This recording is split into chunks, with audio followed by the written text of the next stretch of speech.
Olá, seja bem-vinda, bem-vindo ao canal Angeline. A nossa conversa hoje é com André Evaristo Marcondes César.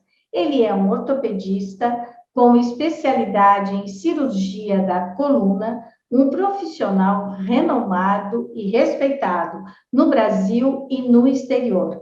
Dr. André decidiu sair da sua zona de conforto e escrever um livro. Ele fala sobre estratégias para se viver uma vida plena, baseada em educação, família, finanças, bem-estar e espiritualidade. E antes de começar a nossa conversa, eu te faço aquele convite. Se você ainda não é inscrito, faça sua inscrição aqui no canal Angeline e também nos acompanhe pelo Spotify. Fale desse espaço para a sua família, para os seus amigos e colabore para disseminar cada vez mais a cultura do encontro e a cultura da paz.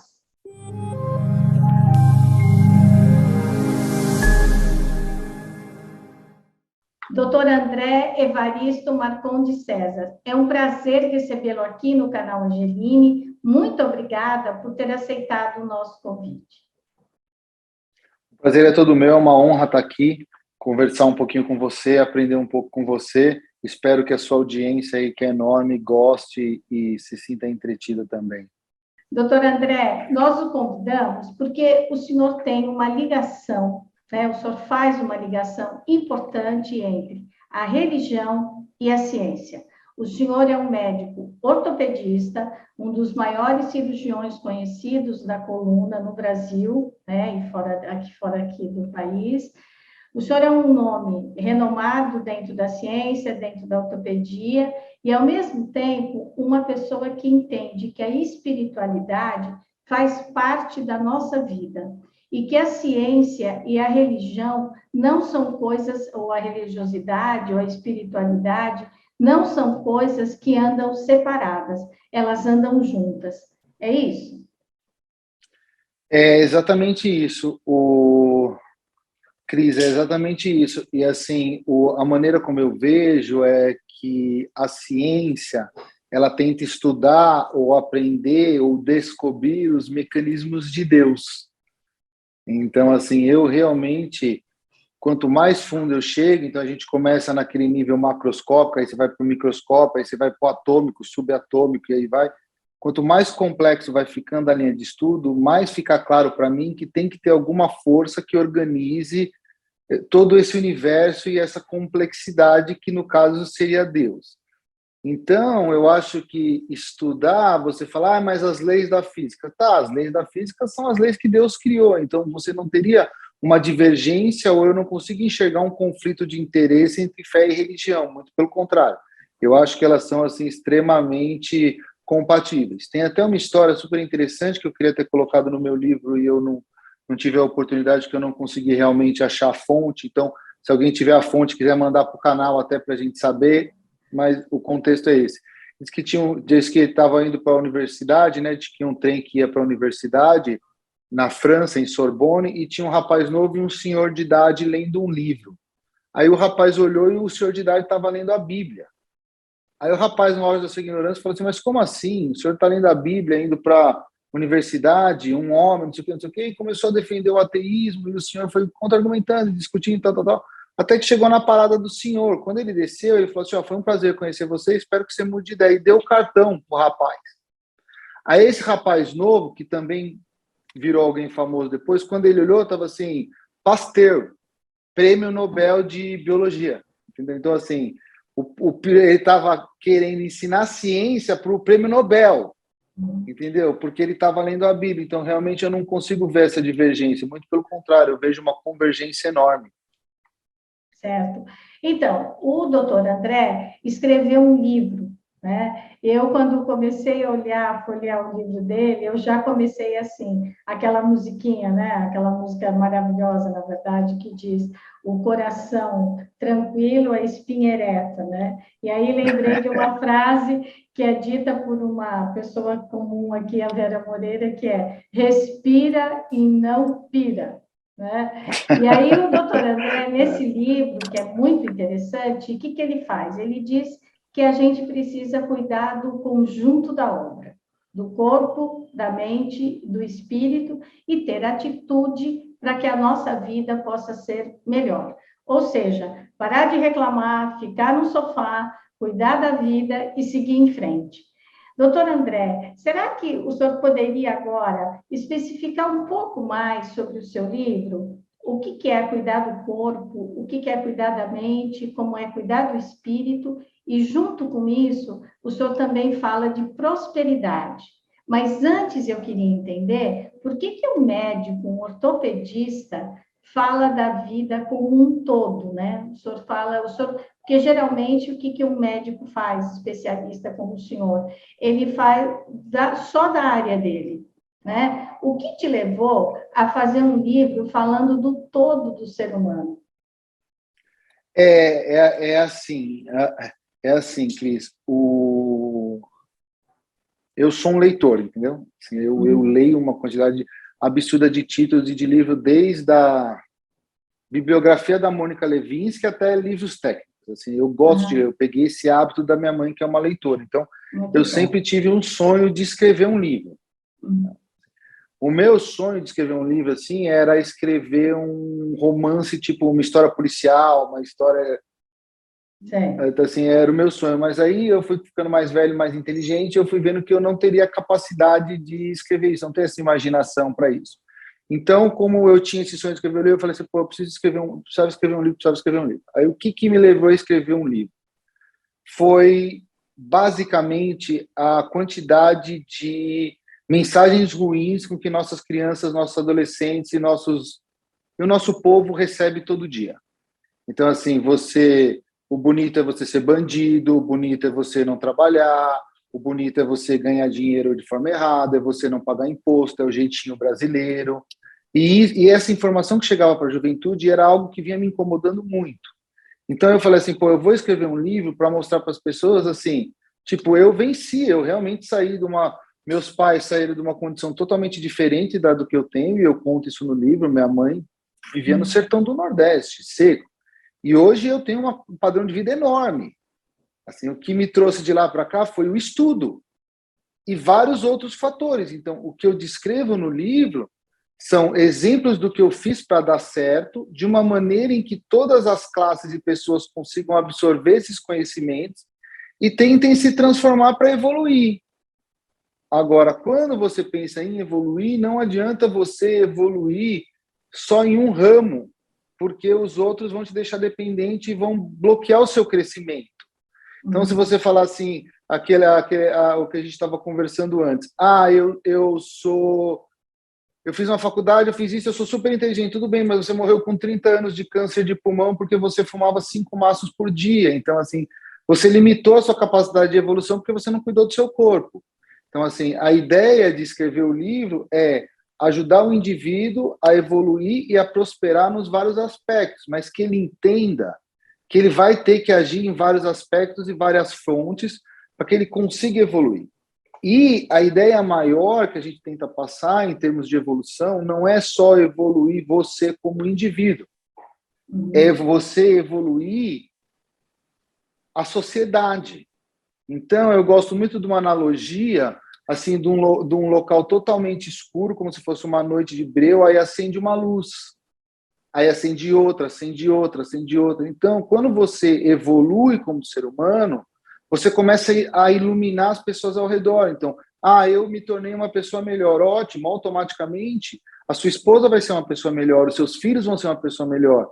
Então, essa é a verdadeira revolução. A verdadeira revolução, ela não acontece através de armas.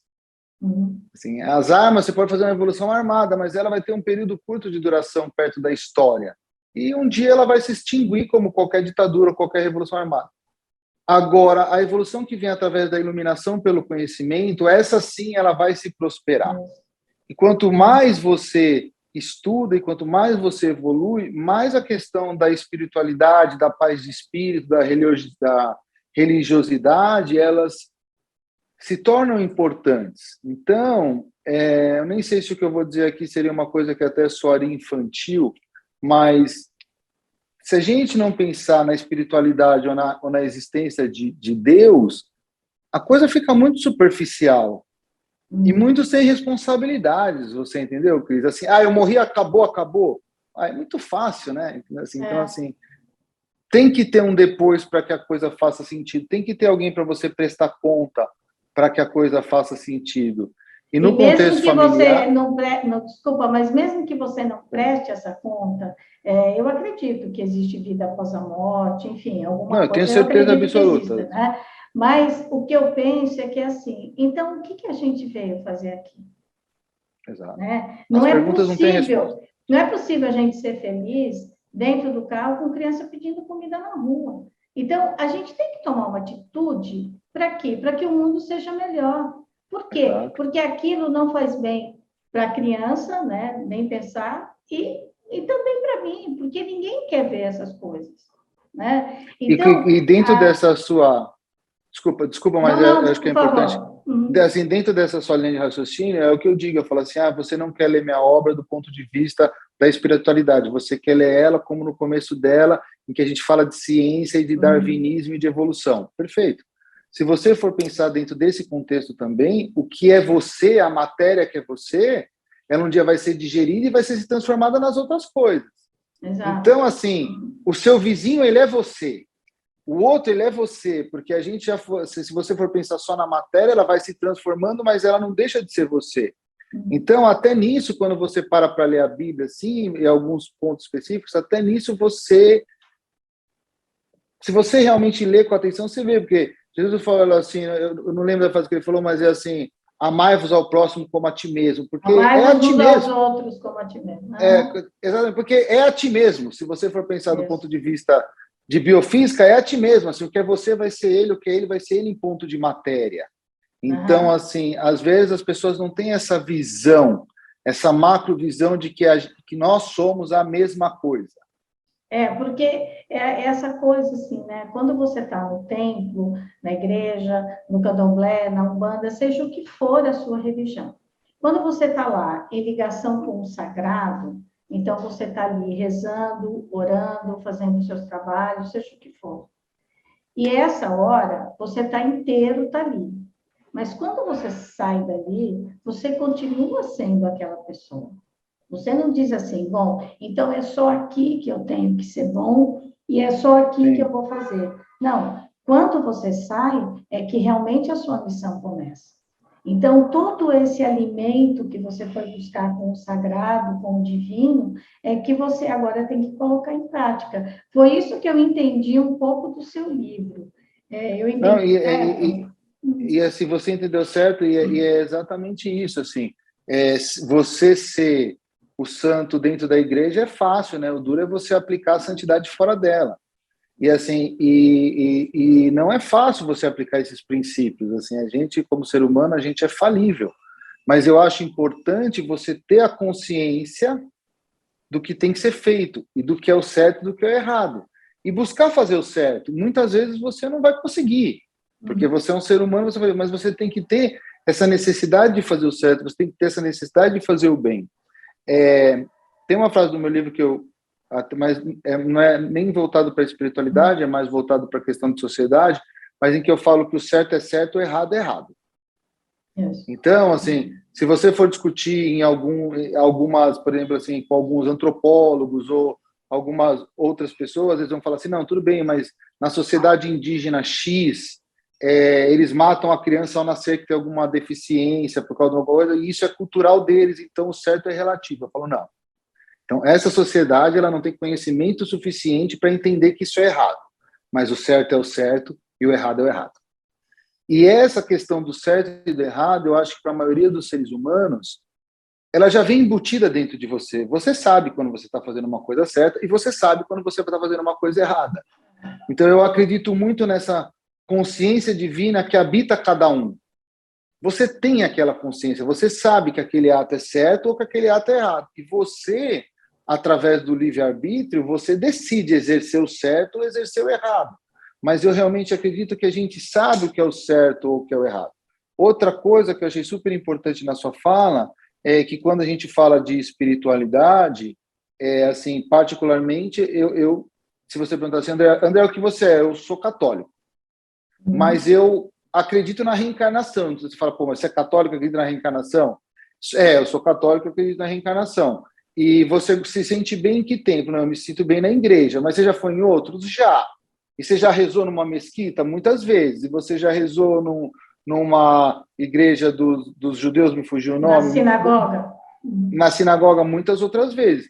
E me sinto tão bem numa sinagoga quando me sinto bem dentro da igreja católica pela energia que rege o ambiente. Então, eu acho que o importante não é o ato que você pratica, o importante é a fé e a religiosidade em algo maior.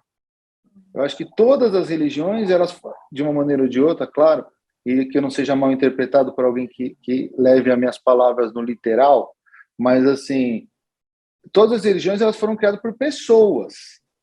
Apesar da Bíblia poder ter sido inspirada por Deus, mas elas foram criadas por pessoas. Então, provavelmente, todas as religiões elas devem ter falhas. Mas todas as religiões falam fé. do amor, né? Exato. Todas as religiões falam do amor, a fé, mas é assim, é a fé em você e a fé no ser humano. Né? A fé em você, essa fé no ser humano. E a questão, que aí, voltando à nossa linha de raciocínio inicial, que dentro, se você for pegar todas as religiões, assim, elas pregam que mais ou menos o que é certo é o certo. Isso. Então, assim, a gente tem que ter essa consciência de que é o certo é o certo, e eu passo para os meus filhos, pelo menos em termos de educação, o seguinte, eu falo, ó, quando você for fazer uma coisa, você tem que ser responsabilizado por isso, pelo lado bom ou pelo lado ruim. Então, assim, a gente tem que ensinar para nossas crianças que as razões e os atos, eles têm consequências. Isso. E nós as palavras somos o fruto das nossas escolhas, né? Exatamente. Exatamente, as palavras também. E eu até, no capítulo de Gênesis, mas não é nem por uma questão de religiosidade, mas eu falo um pouquinho da parte da criação do universo, do Gênesis, por uma questão de beleza da narrativa. Mas se a gente for levar a narrativa ao pé da letra, Deus disse, faça-se, está escrito assim, Deus disse, ou algo semelhante, faça-se a luz, e a luz foi feita. Não está escrito Deus estralou o dedo, Deus fez uma mágica, Deus explodiu o universo. Está escrito Deus disse, faça-se a luz, e a luz foi feita. Então, a palavra ou o verbo, ele também tem consequências. Isso. Assim, você não pode ofender as pessoas premeditadamente. Às vezes, uma palavra, ou um olhar, ou uma expressão, causam um mal maior do que um ato físico, por exemplo. Então, essas coisas têm que ser consideradas. O senhor, como médico, deve ter atendido muitas pessoas que chegam magoadas, né? Que às vezes, assim, a pessoa falou tal coisa. O senhor, eu queria muito te perguntar sobre isso quando eu fiquei pensando nessa entrevista, né? O senhor é um médico que é um ortopedista, que é especialista na coluna, né? Então, a coluna, ela exige do corpo que o corpo fique sempre ereto, que a gente respire, e, portanto, né, não estou aqui discutindo medicina, quem sou eu para isso? Mas se você não está com a coluna ereta, se você não está andando direitinho, sentando direitinho, você vai ter dor. Né? Sim, uma dor postural, lombar, claro. Ou uma dor aqui, a sua postura, ela tem que ser uma postura boa, para que exatamente você não tenha dor física, né, assim, na consequência da má postura. Eu fiquei pensando assim, será que o doutor André pensou num livro sobre o ser humano pensando na coluna? Sabe? Não. E assim, não, que a gente teria que ter essa coluna, né? Não, eu entendi. Eu viajei, né, doutora André? Viajei. Não, assim, agora que você vai, que a gente vai escrevendo e depois as pessoas vão lendo e assim, mas não.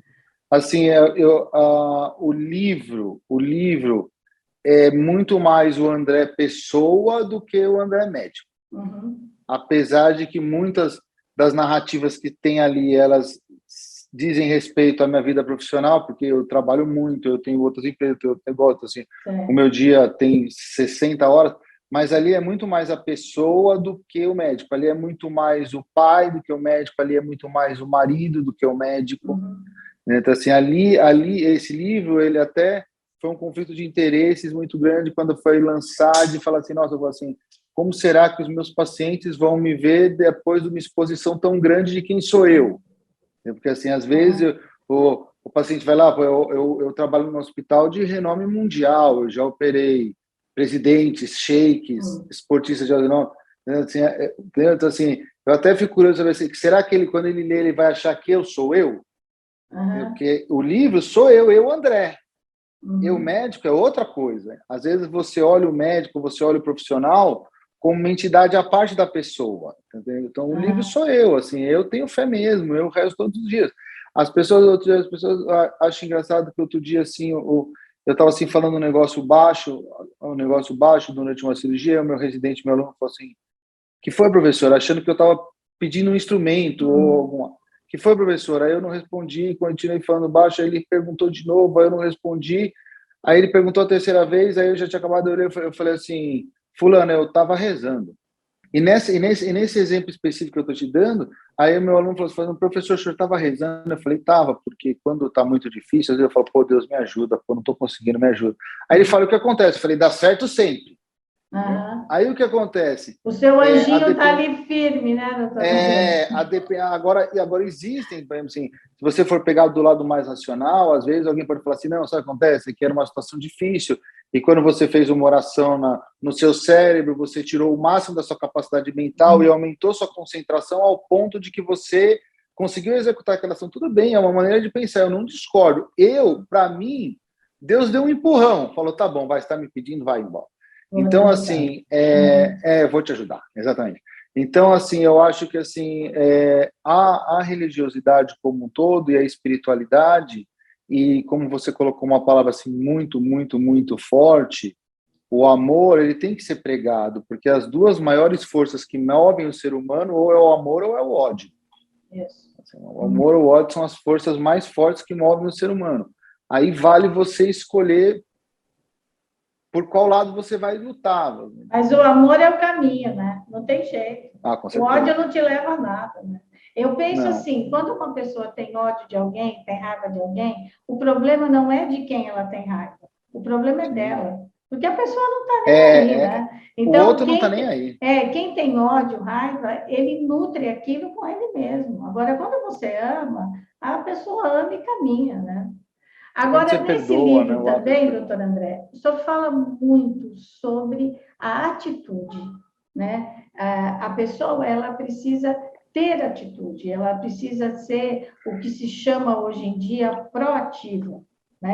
Ela tem que tomar iniciativa, ela tem que fazer, que é aquela história, você fala, eu queria fazer exercício, mas hoje eu não vou, hoje está chovendo, amanhã tem sol, depois... Não, como me disse o médico, você olha para o tênis, sai da cama, bota o tênis e vai.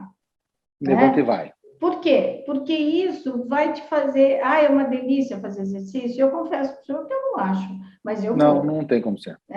Eu vou também. E quando acaba, é uma delícia.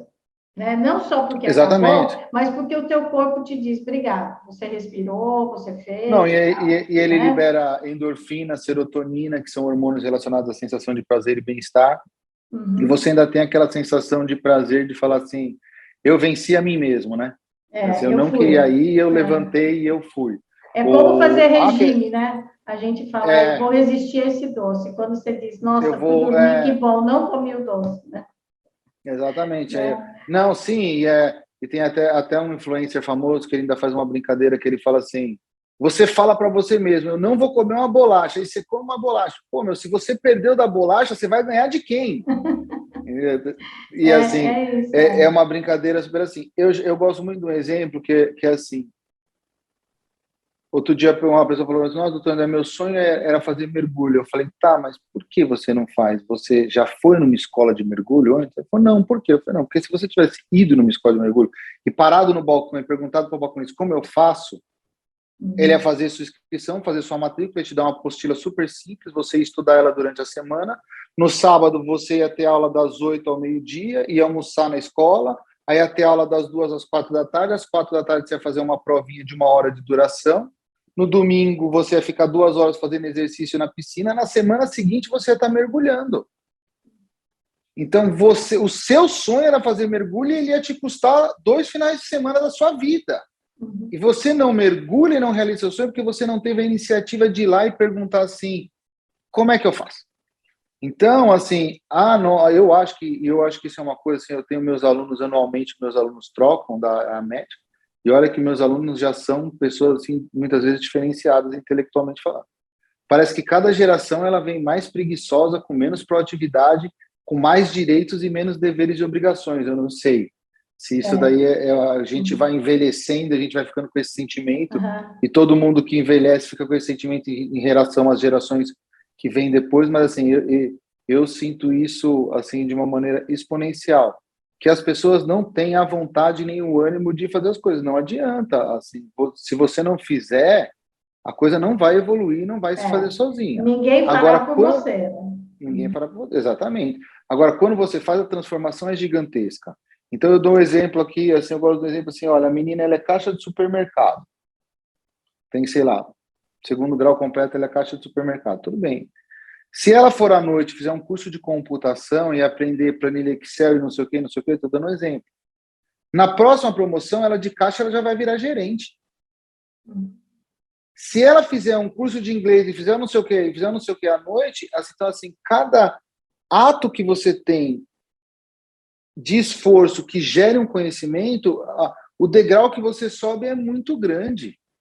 E é isso que o senhor fala no seu livro, que, por exemplo, quando essa caixa de supermercado, então ela decide que ela vai fazer um curso e que esse curso pode levá-la à gerência ou pelo menos a ser chefe dos caixas, enfim, ela pode ter ali uma diferenciação, um ganho, inclusive salarial, uma diferenciação assim basicamente salarial, exatamente. Né? Então, aí o senhor diz assim, a família toda precisa cooperar.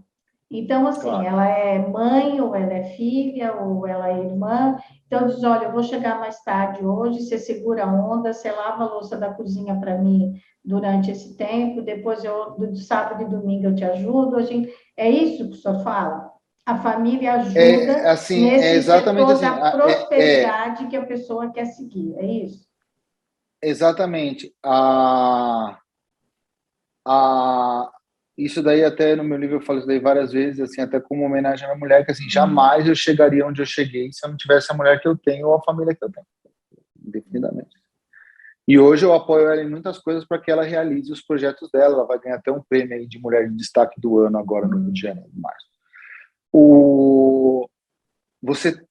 Aí que vem a questão e o conceito e a importância da família.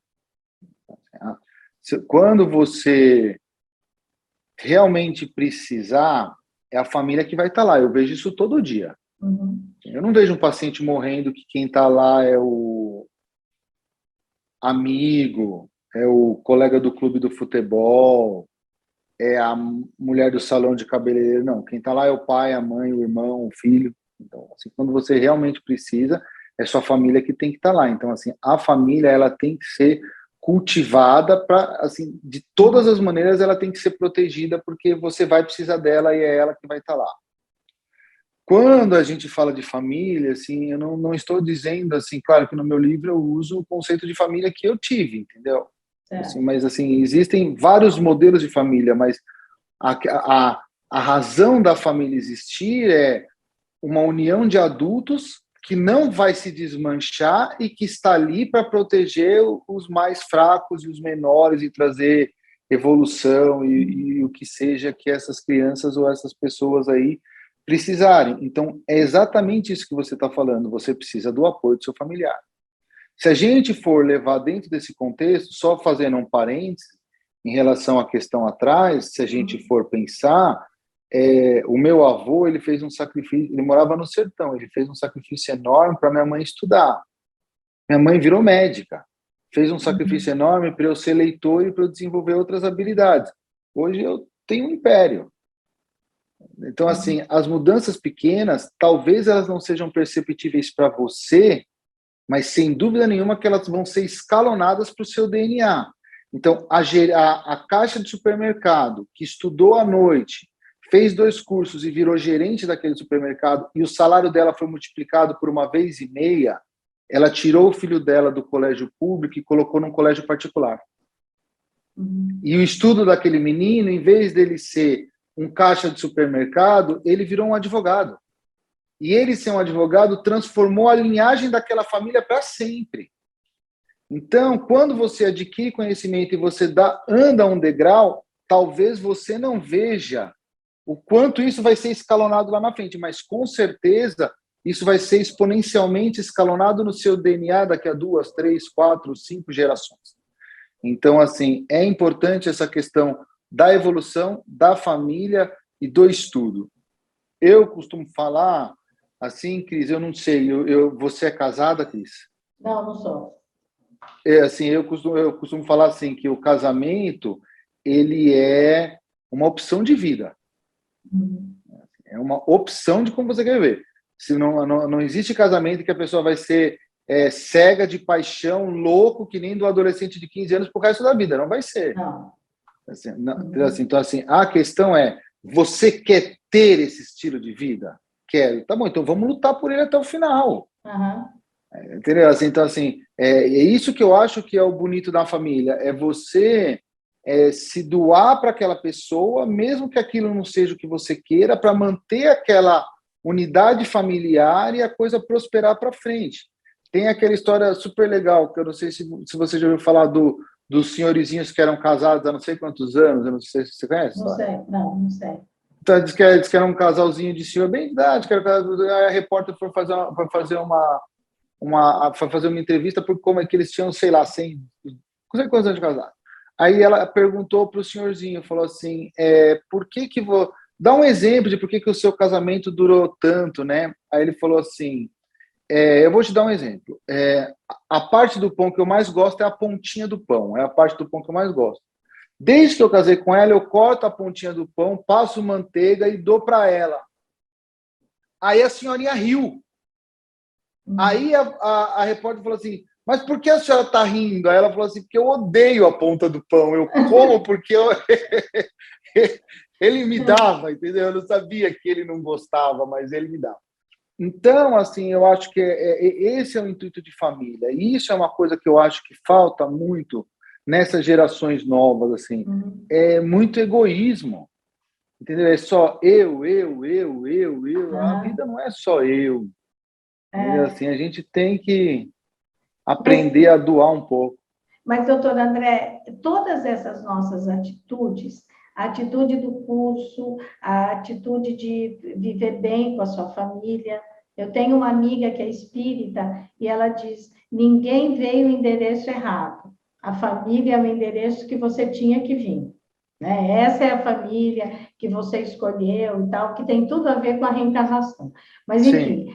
E aí, tudo isso, na verdade, ela tem sentido e ela vai à medida em que você vai tomando as atitudes, né? Não é claro. Como aquela piadinha que tem que a pessoa ia na igreja e dizia: Deus, me ajude a ganhar na loteria. Deus, um dia Deus disse para ele: compre o bilhete. Então, a sua parte você precisa fazer. Então, é a mesma história de você ficar sentado, comendo, vendo TV ou assistindo série, enfim, no computador, e você diz: olha, eu quero emagrecer, o universo vai fazer com que eu emagreça. Não, não. Você só vai emagrecer se você fizer dieta, se você for fazer exercício, né? Então, esse tipo de coisa que eu acho que é importante quando a gente fala da nossa atitude em relação também à nossa espiritualidade. Então, o senhor está ali fazendo a cirurgia e naquela hora disse: meu Deus, eu preciso de uma ajuda, não é só o que eu estudei não vai dar. Eu preciso que alguém aqui me ajude. Mas se o senhor não tivesse estudado, se o senhor não tivesse ali fazendo a cirurgia, eu não poderia ser esse instrumento. O paciente não ia ser um milagre de falar: olha, eu vou lá no doutor André, vou ficar olhando para ele e vou sarar. Não. Sim, né? Então, é isso que eu acho que é muito importante, olhando no seu livro, que o senhor faz o conjunto da obra, que eu chamo. Que o senhor diz: olha, você cuida do físico, você cuida da mente, você cuida do espírito. E cuidando disso, você cuida de você mesmo, está cuidando dos outros, e com isso você está ajudando a tornar o mundo melhor. Exato, e assim, o intuito da obra nossa, você descreveu a obra melhor do que eu seria capaz de descrever. Mas assim, putz, foi fantástico, agradeço. Ainda bem que vai ficar gravado para eu poder assistir de novo, eu vou rabiscar. É assim, é ensinar as pessoas, às vezes, o básico, que talvez essa pessoa não tenha sido ensinada. Então, assim, você fala, pô, André, mas você tem essa visão de família e de proteção do lar, etc, etc e tal, e aquela coisa de falar assim, eu morreria pela minha mulher numa situação de violência, porque ela é minha mulher. Mas, assim, eu cresci com a minha mãe falando assim, filho, o dia que você casar, sua família é sua mulher e seus filhos. Eu e seu pai, seu irmão, nós vamos ser seus parentes. A sua família é a sua mulher e seus filhos. Então, eu fui ensinado isso. Dentro desse contexto, o livro, nesses vários aspectos, eu estou dando esse ensinamento que serviu para mim, para que as pessoas usem ele, para que a pessoa leia e fale assim, pô, como você mesmo colocou, Cris, o universo não vai fazer eu emagrecer, eu preciso perder peso. Pô, aqui tem uma dica, ó, tem como eu montar meu prato, tem como eu balancear minha dieta, aqui tem como a importância do exercício. Pô, eu vou me basear nisso numa maneira superficial para eu começar a dar um start, para começar a fazer um regime. Então, assim, nesse meio de caminho, faz como o senhor fez na cirurgia. Olha, eu estou fazendo tudo isso, Deus, me dá aqui uma força, me ajuda a emagrecer mais rápido, sei lá. Exato. Né? Aí mas vai, assim, mas você tem que tomar atitude, né? Senão, como é que faz? Sim. Não é? Sim, e as leis, as leis cósmicas, elas foram criadas, não tem como ser modificada, né? Às vezes, assim, imagino eu que Deus não pode mudar a regra do jogo a qualquer hora, senão o jogo não funciona.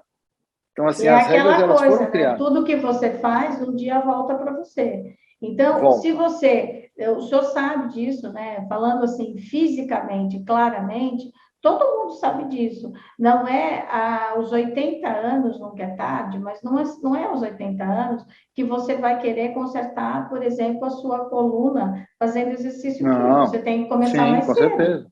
Né? Para que assim, aos 80 ela esteja fortalecida, embora você continue caminhando, fazendo as coisas, mas assim, não é lá, você não vai esperar chegar o problema para fazer, você vai fazer antes, não é? Até o Padre Juarez é muito engraçado, o senhor conhece o Padre Juarez, né? O Padre Juarez de Castro, ele é muito engraçado. Então, ele disse assim, às vezes a pessoa chega e diz, ai, padre, eu decidi que não vou batizar os meus filhos, que eu vou esperar eles crescerem, para daí eles escolherem a religião. Ele pergunta, e na escola, você vai colocar agora ou você vai esperar ele crescer para ver se ele quer estudar ou não? Exato.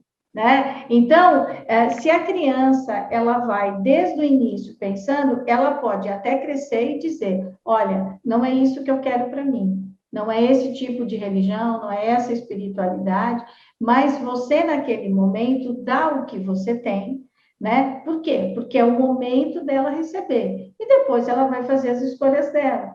Mas se a gente deixar para fazer as escolhas sempre depois, a gente vai rolando com a barriga, né? O tempo inteiro. Exato. Não, o tempo inteiro e não sai. E esse exemplo que você usou, que eu achei muito importante, quando eu tiver 80 anos eu vou fazer exercício. Aí eu lembrei de uma coisa da parte médica que eu até preparei para uma aula que eu fui convidado a dar recentemente, mas é um fato super interessante. Que se você for pegar a expectativa de vida, ela aumentou 39 anos ela aumentou 39 anos de 1920 para cá. Então, assim, 1920 era a época que os meus avós eram moços. Certo. Então, é bem recente. De 1920 para cá, a expectativa de vida ela aumentou 39 anos. Então, hoje a mulher vive no Brasil, em média, 80 anos. Em 1920, ela vivia, em média, 41. Então, isso daí já é assustador. Onde eu quero chegar? Se a expectativa de vida hoje da mulher é 80 anos, e a gente tem muitas que morrem de acidente de carro, acidente automobilístico, de câncer, ao nascimento do filho, de inúmeras outras causas antes dos 80 anos, muitas estão vivendo mais do que 80 anos para que a média seja 80 anos. Então, as gerações hoje vivem 100, 102, 103, 104 anos. É frequente você ver pessoas dessa idade. Então, o ser humano ele também tem que ter essa noção da longevidade que as gerações novas vão chegar. Inclusive, para a gente começar, não foi abordado no meu livro por falta de página, mas para a gente por falta de... Senão ia ficar uma coisa muito simples, mas para a gente... a gente começar a repensar a educação, o estudo, os tempos da vida. Assim, hoje você pega, assim, em 1920, com 20 anos você era um adulto. Hoje eu olho um rapaz de 20 anos, para mim ele é uma criança. Uhum. Tá entendendo? Então, assim, a gente está mudando a questão do tempo, a gente está mudando a questão da longevidade. Dentro disso, é um motivo a mais para você se preocupar em cuidar do templo físico. Uhum. Porque senão, eu falo isso, quando alguém me pergunta, André, por que você foi fazer coluna? Eu falo, porque tem os aleijados, paraplégicos, tetraplégicos, tal, e o meu maior medo era que meu corpo virasse uma prisão. Então, eu fui estudar para que o corpo não vire uma prisão. Resumidamente, assim, de uma forma bem simples, é isso. A medicina vai fazer você viver 90 anos, eu falo para os meus pacientes, dentro desse corpo aí. Não vai trocar de corpo. O corpo é esse aí. Se você vai viver num corpo super jovem, saudável, numa mente sã, se divertindo, viajando, passeando, gastando seu dinheiro, é uma opção sua. Se você vai viver trancado num quarto, vivendo da aposentadoria do INSS e sem conseguir sair para dar 10 passos porque você está péssimo de saúde, a escolha também foi sua, mas como você colocou de maneira brilhante, você tomou essa decisão lá atrás. Não foi agora. Então, sim, a proatividade é importante. Sim, ainda dá tempo de você mudar e se reinventar. E sim, você vai ter que tirar sua bunda do sofá e fazer por você mesmo, porque ninguém vai fazer por você. Agora, o livro tenta dar ferramentas ou direções que te auxiliem a fazer isso. E ele foi cuidadosamente pensado para não ofender ninguém e para tentar atingir todas as classes sociais. Então, os ensinamentos que são dados nele vão ajudar um executivo de alta performance, como vão ajudar um semi-analfabeto que precisa terminar o ensino médio. De maneiras diferentes, com complexidades diferentes, mas são conhecimentos que podem ser absorvidos por diferentes classes intelectuais, por assim dizer. E porque ele tem uma linguagem bem acessível, né? O seu livro é muito bom mesmo, né? Ele tem uma linguagem fácil, gostosa de ler, né? Nós somos o conjunto da obra. Eu já repeti isso aqui várias vezes, mas é assim, a gente não é só espírito, nem só físico, nem só mente. A gente não vive sozinho, não vive numa redoma. Então, por isso, nós precisamos cuidar. É como o senhor disse, o que adianta eu viver 100 anos e ficar preso numa cama? Né? Então, sim, exatamente. Olha, Deus quis isso para mim. Não, pode até acontecer, claro, que tem pessoas que fizeram de tudo e depois tiveram doença, a gente não tem como explicar isso. Mas se eu hoje sei que eu posso fazer exercício, que eu posso ler um livro, que eu posso rezar todo dia, que eu posso meditar 5, 10 minutos por dia, que isso vai me ajudar, por que não começar agora, hoje? Né? Hoje, deixar para amanhã, do que deixar para o ano que vem, e depois eu faço, depois... É como quando a pessoa diz assim, eu queria tanto ser feliz, mas eu vou ser feliz depois que eu ganhar na Mega Sena, depois que os meus filhos se formarem, depois... Não, você pode ser feliz hoje. Olha o que tem ao seu redor e veja o que você pode fazer. Né? Agradeça. E a questão, sim, agradeça. Seja grato aos seus antepassados. Você é fruto de tudo o que eles fizeram por você. Fizeram errado. Não, eles fizeram o que poderiam ter sido feito. Então, agora, cabe a você continuar, como disse muito bem o senhor, é você que pode ir mudando esse DNA. Mas você precisa... Você que pode ir mudando essa sua cadeira, exatamente. Agora, uma coisa que eu acho, um conceito que eu acho muito importante quando você fala de gratidão e de espiritualidade e gratidão, eu gosto, é um assunto que me fascina assim, em vários aspectos, que eu gosto de ler e de estudar. Mas a questão é o seguinte, você já é um milagre. Eu não acredito em milagres. Amigo, você já é um milagre. Vamos levar para o lado científico. Teve o Big Bang, explodiu, foi indo, juntando pó, formando os planetas, estrelas, a constelação, não sei o que, aí surgiu a primeira célula no oceano, ela veio evoluindo, e formou o homem, aconteceu 1 milhão de coisas até estar você. Se uma bala tivesse desviado 1 centímetro na Segunda Guerra Mundial, você não ia estar aqui. Então, assim, o meio ambiente ele veio selecionando os mais aptos. Então, você está aqui já é um milagre. E você já é a seleção natural da seleção natural da seleção natural. Você é capaz de fazer o que você quiser. Assim, todo ser humano hoje, você é capaz do extraordinário, mas você tem que crer nele e fazer por merecer. Você tem que crer assim, em você mesmo, né? E fazer por exatamente, merecer. e você tem que fazer merecer. Exato, se você tem que crer nele, você tem que fazer merecer. Você tem que, eu falo sempre isso, eu falo para meus filhos. Tudo na vida tem um preço. Uhum. Você está disposto a pagar o preço pelo que você quer? Porque um preço ele tem. Uhum. Assim, eu estou disposto a pagar. Se você estiver disposto a pagar, você vai receber. Assim, não existe esforço que não é recompensado e não existe meta que não pode ser atingida. Se você colocar aquela meta e você realmente colocar aquilo, e é a questão do verbo, sabe? Que é a questão do verbo. Você fala assim, ó, eu vou fazer. E você se determinar a fazer e falar assim, eu vou fazer, você vai fazer. Quantos relatos e histórias que a gente tem de ex-alcoólatra, ex-tabagistas, ex-dependente químico, que o cara falou assim, a partir de hoje eu não fumo mais. Não fumo mais. Eu conheço várias pessoas. Uhum. Eu conheço várias vezes. Por quê? Porque ele verbalizou, ele colocou, tá feito. Uhum. Da mesma maneira, tem que ser a sua fé no seu futuro e no seu destino. Se você falar assim, ó, eu vou ser um milionário, você vai ser. O livro vai te ajudar. Eu quero viver em paz. Não ligo se for com muito ou se for com pouco. O livro vai te dar caminhos de você buscar a sua espiritualidade, de você buscar o amor familiar, de você vai ter isso. Você tem isso. Mas você tem que querer e você tem que exercer. No começo de cada capítulo, O senhor tem um livro aí, doutor André, para poder mostrar para a gente, por favor? Tenho. Ó, o livro aqui. Assim, a capa ela foi toda pensada em cada detalhe, então o pessoal depois vai entender, mas, por exemplo, assim, inclusive na capa você tem a contemplação do divino e você tem a relação da ampulheta com o tempo. É muito bonita essa capa, né? Só me fala, por favor, só coloca de novo só para a gente deixar bem, ó. Como vencer na vida sendo apenas você. É bonito. Exatamente. Você já é o sucesso, né? Você já, exatamente, mas assim, esse é o conceito, assim, às vezes, por exemplo, outro dia veio uma moça aqui em casa, uma comadre nossa, aí minha filha fez um comentário, ela falou assim, nossa, como sua filha é inteligente, eu falei, não é. Ela é totalmente normal. Ela é mal educada quando ela quer, ela é mimada quando ela quer, ela só estuda quando a mãe briga, ela é uma criança totalmente normal, ela não tem nada de extraordinário, porque o bom é você ser normal. Se você é você e você é normal, você já tem todas as ferramentas, você não precisa de um algo a mais. Você precisa só ser você. No começo de cada capítulo, eu coloco uma frase no começo de cada capítulo, ele começa com uma frase para reflexão, de pensadores que eu gosto. Assim.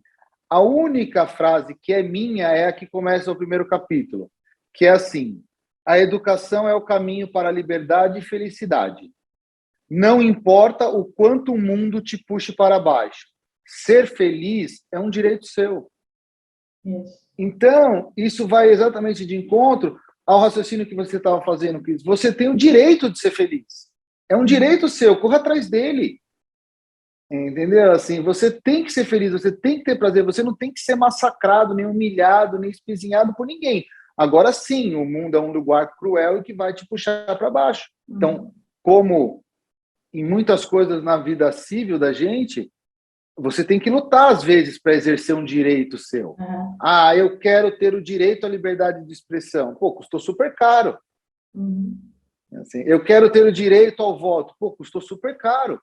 Então, tenha liberdade de expressão, diga o que quiser, sem ofender ninguém. É isso que você tem que entender. Exatamente. Assim, quando eu digo liberdade de expressão e de pensamento, é exatamente o que você falou. Agora, e se eu falar alguma coisa absurda que ofenda alguém? Aí, amigo, você vai pagar nos termos da lei. E você peça Por isso desculpas. que você tem... Primeiro você peça desculpas, depois você vai ser julgado na lei. Não, sim, mas assim, exatamente assim, eu posso falar o que eu quiser? Pode, mas se você ofender alguém, existe injúria, difamação, calúnia. Entendeu? Assim, então, assim, a gente tem que entender essa relação. Entendeu? Assim, agora... de uma maneira mais superficial, talvez, essas questões de liberdade de expressão, liberdade de pensamento, direito à propriedade privada, direito à autodefesa, essas cláusulas pétreas da Constituição brasileira, eu acho que elas foram dadas ao homem por Deus. Então, assim, é um direito sagrado seu, poder se expressar. Se você falar alguma coisa que não indevida, você vai pagar, mas o direito de se expressar é sagrado. O direito à propriedade é sagrado. O direito de pensar sem ser influenciado de maneira negativa é sagrado. A liberdade, ela é sagrada. O direito de ir e vir, ele é sagrado. Você ter o direito de defender a sua própria vida, ele é sagrado. Entendeu? Assim, eu acho que são questões assim que a gente, como sociedade, tem que brigar por elas. Assim, realmente, eu acho que a gente, como sociedade... tem que conversar ou a gente tem que reformular a Constituição. Mas ela tem que ser feita de uma forma democrática, onde as pessoas possam se expressar, onde as pessoas possam votar, né? Então, cada um tem a sua opinião, é uma discussão civilizada e podemos chegar a uma mudança. Certo? Mas aí a gente chega... Aí, Cris, olha como você tem razão nisso que você está colocando. Aí, porque às vezes a nossa audiência não tem essa visão política e às vezes talvez não alcance o que a gente está querendo dizer. Mas assim, para você mudar a Constituição, você vai ter que ter, sei lá, não sei quantos deputados federais têm que votar 2 vezes. Entrar num consenso e votar 2 vezes. Aí vai para o Senado tem que entrar num consenso e votar 2 vezes. Se mudar uma linha, tem que voltar para a Câmara para ser votado 2 vezes, para voltar para o Senado e depois o presidente da República tem que sancionar. Então, é extremamente difícil você mudar a Constituição, porque a Constituição, entre aspas, é o consenso que a gente tem que respeitar. Então, assim, isso que as pessoas têm que entender, o nosso consenso é a nossa Constituição. A gente tem que respeitar a nossa Constituição. E se a gente quiser mudar ela, tem como mudar? Tem. Mas não é uma coisa simples. Eu não posso ir o André e falar, vamos mudar. Não pode. Isso, tem que passar pela Câmara 2 vezes, tem que passar pelo Senado 2 vezes. A gente tem, assim, o vereador, o deputado, o prefeito, eles são eleitos por voto direto e representativo. Então, tem o representante dos médicos. Porque a gente vive em sociedade. Amanhã eu digo assim, bom, eu quero que o sol nasce às 7 da manhã. Outra pessoa diz, não, mas eu começo a trabalhar às 5, o sol tem que nascer às 4. Quer dizer, não pode ter uma discussão, você não pode falar, não, eu quero assim e assim será. Não, exatamente. É o que a maioria pensa. Por isso que teve a Constituinte, tantos anos, tanta discussão, tantos grupos. A gente tem que respeitar as coisas. Né? E aí, você quer mudar... E ela tem os mecanismos. Exato. Tem o direito, e tem os mecanismos para que ela seja mudada. Mas não é simples, não é você querer assim. O mecanismo de mudança ele é complexo. Agora, o que eu fico um pouco preocupado na nossa sociedade hoje é a gente não ter a liberdade de discutir. E a gente está perdendo a capacidade de respeitar o contraditório. Isso é uma coisa que tem me preocupado absurdamente. Então, assim... Porque quando a gente não respeita o contraditório também, a gente não aprende nada. Porque se eu só falo com a minha bolha, eu só reforço a minha bolha. Então, pelo menos ouvir o outro civilizadamente faz parte, né? Eu sei que às vezes a gente começa a ouvir, a gente fala, ai, meu Deus, mas ouça. Quem sabe você tira alguma coisa dali e pode ajudar. E não tem aquela frase famosa que é assim, eu posso não concordar com uma palavra do que você fala, mas morreria pelo seu direito de dizê-lo. Falar, é isso. Exatamente, eu acho que assim, a questão do capítulo de sociedade, eu dou vários subsídios para que as pessoas entendam qual é o meu conceito de sociedade, mas ele vai bem dentro disso que a gente está falando, que nada mais é do que respeitar o próximo, né? Isso. Assim, o seu direito acaba ali onde termina o do outro ali. Assim, às vezes é difícil de você entender, mas é só isso. Assim, e outra coisa, não existe uma verdade absoluta. Assim, se existisse uma verdade absoluta, assim, quem acha que existe uma verdade absoluta é um ignorante. Estava tendo essa discussão de vacina aí, tal, não sei o quê, aí eu não sou infectologista, mas eu entendo uma discussão, eu falei assim, gente, existe uma coisa que chama... Quando você faz um conselho médico para discutir, às vezes você tem um caso que você junta um conjunto de médicos para discutir. Gente, você junta um conjunto de médicos para discutir é porque eles não convergem. Porque se eles pensassem igual, não precisaria de uma junta médica, por exemplo, para discutir um assunto. Então, assim, mesmo dentro da medicina, existe divergência. Se você for pegar a ciência mais exata que tem, que é a matemática, existe divergência entre os pensadores da matemática. Então, assim, aprender a respeitar o contraditório, aprender a respeitar o diferente, eu acho que talvez seja um dos maiores pilares da espiritualidade, que é aquela questão que você fez tão bem aqui, eu já ficava você respira e fala assim, meu Deus, eu não acredito que essa pessoa está falando isso, mas você respeita o direito dela dizer. Então, eu acho que a espiritualidade, ela também passa por isso, ela também passa pelo respeitar o outro, respeitar o direito do outro, ser assim. E falando de vacina, né, respeitar o direito do outro, doutor André, pelo amor de Deus, todo mundo precisa tomar essa vacina, né? Porque enquanto todo mundo não toma essa vacina, a gente não sai desse nheque que nós estamos, assim, né? Porque aí é uma questão de respeito. Assim, ele não tomou a vacina, o outro não tomou, pronto, esse bendito vírus não vai embora, né? Sim, isso também é amor a mim e amor ao próximo, né? Isso daí também é amor ao próximo, concordo plenamente com você, acho que a gente não tem como fugir disso, mas eu acho que, assim, para isso que tem o Ministério da Saúde, para isso que tem a Organização Mundial da Saúde. Certo, concordo. Então, assim, se alguém perguntar para o doutor Nel, você acha que, às vezes, muitos familiares ou parentes, as pessoas falam assim, doutor Nel, você acha que eu tenho que tomar vacina? Eu falo assim, não posso responder isso. Assim, o que o departamento governamental diz? Que tem que tomar 2 doses e depois tem que fazer a 3ª dose de reforço. Então, é isso que a gente tem que respeitar. Isso, você faça, né? Por quê? Porque você está respeitando você e respeitando os outros, né? A gente viu agora esses hospitais lotados, né? Os senhores, claro, sabem mais do que eu. A maioria que não tomou a vacina é que está num estado ruim, né? Assim, essa questão assim do que você está me dizendo, assim, é a percepção que eu tenho, é o sentimento que eu tenho. Assim, eu tenho essa sensação. Eu não posso te dizer, porque aí a gente está entrando numa área que é ciência pura, né? Certo. Eu não posso te dizer exatamente, aferir que isso é verdade, porque para isso tem os estudos científicos que seguem metodologias específicas que comprovam um fato ou outro. A sensação que eu tenho é essa. Por exemplo, assim, eu tenho a sensação de que quando a gente começou a campanha de vacinação, os hospitais esvaziaram. Isso. Depois vieram os trabalhos que comprovaram que realmente a taxa de infecção, de internação diminuiu. Mas foi uma sensação minha que veio antes do que a ciência comprovou. Hoje, na fase que a gente tem, a sensação que eu tenho é que os internados são os menos vacinados.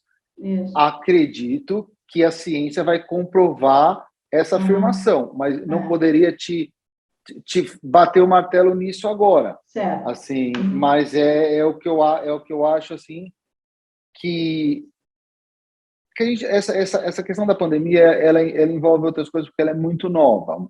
Então, assim, eu não se a gente tirar a discussão da vacinação COVID-19 e a gente colocar a vacinação, calendário vacinal brasileiro, eu acho que você não se vacinar, você está desrespeitando o próximo. Exato. Simples assim. Ou então não vacinar os seus filhos contra a poliomielite, contra a sarampo, é um crime, né?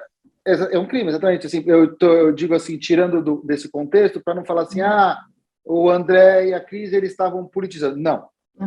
Trazendo para o calendário vacinal normal. Você não vacina o seu filho de poliomielite e ele pega a poliomielite e passa para o outro, você está desrespeitando o próximo, está desrespeitando o seu filho e está desrespeitando a sociedade que você vive. Imagina, então, assim, eu acho que daí é uma questão muito pré-estabelecida. Eu acho que daí é uma questão que está... E, assim, a nossa sociedade, ela está muito acostumada com a vacinação. A vacinação não é uma novidade para a gente. O Brasil é um dos países que mais vacina.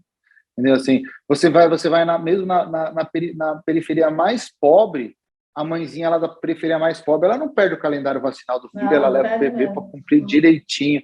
Então, eu acho que assim, a vacinação, ela é uma cultura do brasileiro. E ela é uma proteção. Eu acho que a gente vai viver, eu acho que a nossa população vai vacinar direitinho. Eu acho que... Amém. Tenho fé. Eu tenho fé que a gente vai conseguir, pelo menos esse objetivo a gente vai conseguir. Doutor André, é uma delícia conversar com o senhor, mas o nosso tempo está chegando ao fim. E eu queria saber o seguinte: o senhor gostaria de dizer alguma coisa que eu não te perguntei? Não, na verdade não. Na verdade, assim, foi maravilhoso conversar com você. Você é uma mulher de uma inteligência ímpar, dá para perceber, de uma postura ímpar também. Dá para perceber, eu agradeço demais o convite de poder participar do seu programa. Espero que a gente cause algum entretenimento nas pessoas. Assim, a obra que eu fiz, ou o livro que eu fiz, ela foi feita com o objetivo de ajudar a inspirar os outros. Eu não vivo da literatura, eu não vivo do que eu escrevo, eu vivo de ser médico. Então, assim, o objetivo foi com que realmente as pessoas se transformassem, melhorassem, evoluíssem e, como você mesmo bem colocou, dessem um passo à frente e entendessem que o leme da vida delas está na mão delas e não na mão de terceiros. E, acima de tudo, eu queria que as pessoas tivessem a plena consciência que elas já são um milagre, elas não precisam de um milagre, elas já são um milagre, elas só precisam dar o primeiro passo e colocar os planos em atividade. Ah, muito obrigada. Doutora André, eu te agradeço muito. E para você aqui que está nos ouvindo, ou pelo Spotify, ou nos assistindo pelo YouTube, a gente vai deixar aqui no texto do YouTube, aonde pode ser encontrado o livro do doutor André. E olha, eu posso te garantir, não é um livrinho de autoajuda. É um livro bem gostoso de ser lido, com ideias, com fatos concretos, de coisas, experiências pelas quais o doutor André passou. Olha, eu não estou ganhando nada na venda desse livro, não, mas estou dizendo Não, que o livro é muito interessante, você poderia dar uma olhada, poderia comprar, poderia ver, um livro até, muitas vezes, para ser compartilhado pela própria família, sabe? Alguém que está lá, está muito tristinho, fala, ó, dá uma olhadinha aqui, quem sabe você faz um exercício, quem sabe você faz um curso de idiomas, quem sabe você vai fazer um novo curso, você aprende, né? Porque hoje em dia a gente precisa ser dinâmico. E você junta daí a sua espiritualidade, a sua crença, a sua fé com as suas boas atitudes. Doutor André, eu te agradeço eu que imensamente agradeço. e eu espero que, quando o senhor tiver outra novidade, outro livro, o senhor também dê um toque para que a gente faça. Porque Ah, vai sabe ser o um que é prazer muito enorme, pelo amor de Deus. interessante? É uma pessoa como o senhor, que é um médico, né? Um médico renomado e tal, e que sai da sua zona de conforto e topa fazer um livro. Porque o senhor sabe que é mesmo entre os seus pares e tal, há sempre muitas críticas, a gente precisa estar preparado para Sempre, isso, né? Então, é sempre. muito legal o senhor sair da sua zona de conforto, o senhor, embora seja um ótimo eleitor, mas dizer, não, olha aqui, eu vou escrever e seja o que Deus quiser, literalmente dessa Exato. vez, né? Então, eu acho Foi muito literalmente interessante, assim. eu acho muito interessante, te agradeço muito, agradeço a sua exposição e agradeço o fato de você estar aqui nos acompanhando. Se você considera esse conteúdo relevante, compartilhe o vídeo, fale desse espaço para os seus amigos, para a sua família e colabore para disseminar cada vez mais a cultura do encontro e a cultura da paz. Até a próxima quinta-feira. Muito obrigada, doutor André. Muito obrigada. Muito obrigado, eu que agradeço.